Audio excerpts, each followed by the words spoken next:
Mojang unexpectedly dropped a massive snapshot today, 1.18 Experimental Snapshot number 1, adding in a ton of new things to Java, including the new world generation, mountains, and caves. This is not a normal snapshot, and instead Mojang is essentially giving us very early versions of the game, similar to the combat snapshots on Reddit. If you want to try it out, the link to the download will be in the comment section. Anyways, let's get right into the video. As far as I know, all the changes that were removed from 1.17 have been added back, including the expanded world height, new ore distribution, cave generation, and all those things that were talked about a few months ago. However, a lot of new things have been added, the most important thing being the new mountains, caves, and world generation. Finally, I have to remind you again that this is a very early and unstable version of the game. Any changes you may hate or issues you may have found are not final and are very likely to change. Starting with the new cave generation, dripstone and lush caves now spawn in their very own biomes, which means that biomes are more dynamic and can be a certain height. Right now they are very common, and you can find them just about anywhere, but this will very likely change in the future. Dripstone caves are filled with dripstone and a lot of small pools of water. Walking around you feel like you're somewhere wet. You can hear the water dripping from the ceiling, and it makes for great ambiance. Looking above you, the ceilings are almost completely full of pointed dripstone that could easily poke your eye out and possibly do far worse things.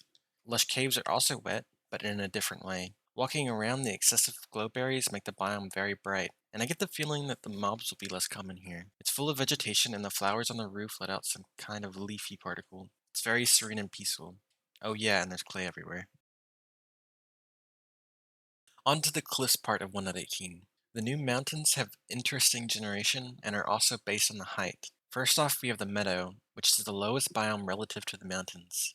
Found at around Y100, they are quite flat and filled with flowers and single patches. So for instance, this one has tons of poppies all around, while the other side has a bunch of these purple flowers. After these, you're supposed to find grooves from about 110 to 140, and they are essentially very snowy taigas meant to be found high up. You'll also notice that the clouds are very low or even below you here. Next, you have the snowy slopes that generate at around 140 to 170. Depending on where you are, you may be several dozen blocks above the clouds now. And in this very cold biome, you will find lots of goats, powdered snow, and some ice. So bring some leather boots unless you want to freeze in powdered snow. Finally, there are two biome tops, lofty peaks and snow-capped peaks, that are meant to be generated above 170. Lofty peaks are what you probably think of when you hear mountains. You may visualize Mount Everest or the Rockies. They are very rocky and have deep vertical drops, so watch your step. Snow-capped peaks are more round and far more cold. There's giant veins of packed ice, so if you like those very fast boat bridges, this is the biome to find. I have to mention that these mountain biomes don't seem to generate properly yet.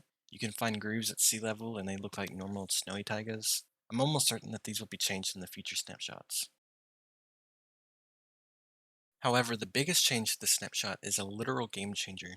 There is now natural variation in shape and elevation. So for example, hills can now generate without the need of a special biome, which means that almost all variety biomes, like forest hills or badlands plateau, have been removed, and they'll be generated independently from the biome. This change really excites me because it's an opportunity to fix one of the biggest problems people have had with the game since the end of beta, that everything feels the same. And taking a look around, this update is completely changing that. I know a lot of us were disappointed by 1.17, but this snapshot has made me very excited for 1.18. I'll be spending some time in this new snapshot, and I might make another video about it. But I wanted to get this one out as soon as possible for people looking to know what's in it. Like and subscribe if you enjoy my content. I try to upload as often as I can.